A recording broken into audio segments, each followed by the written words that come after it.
Max and Molly, y'all know that my brother, one of my best friends in the world, my high school buddy, y'all know my man Jeff Brown. When we're in LA, he usually comes out there to the show. You know, y'all know Jeff. What you may not have known is that Jeff is a lifelong New York Jets fan. That's bad in and of itself. The fact that he's contaminated my godchildren by making sure that they're Jets fans too is just beyond comprehension. Okay?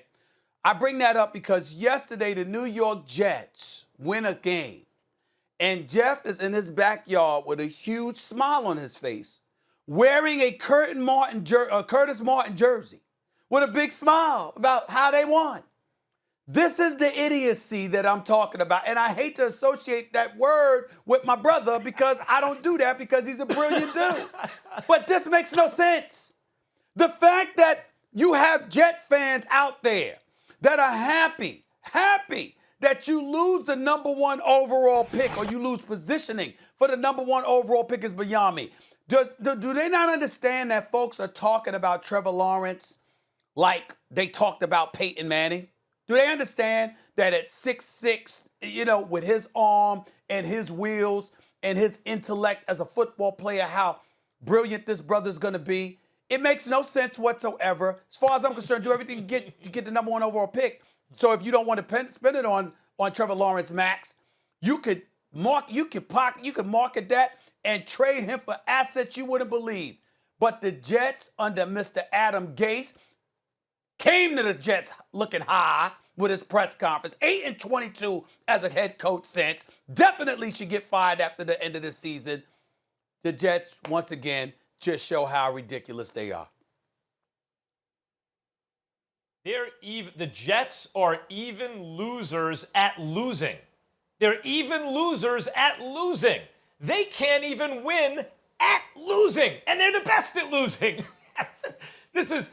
Remember when we argued, what did we argue, Stephen A? What was the dumbest play of the year, right? Was it the play call?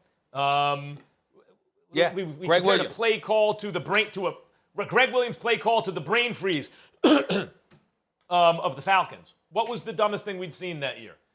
This is like, what's the dumbest thing we saw yesterday maybe, but it's up there with you. Was it Carson Wentz saying he's not okay being a backup? When he played himself into that position, he'd be a backup on all 32 teams. What is he talking about?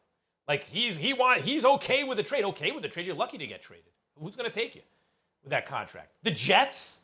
Or is it the Jets winning that game? I think it's the Jets winning that game. I think it's the dumbest thing I saw over the weekend or heard about. And the Rams, by the way, look, LA is a team that can fall into some traps. Remember they lost that game to the Niners when they were on a roll? Then they beat Arizona and they beat the Patriots handily, 24-3. And you have the Jets. That's a gimme. And you lose that and you fall out of first place in your division. Rams may not emotionally be ready for better things because they can fall into traps still.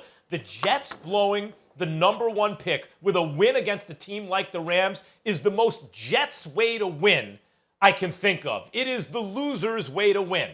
They can't even win at losing. Thanks for watching ESPN on YouTube. For live streaming sports and premium content, subscribe to ESPN+.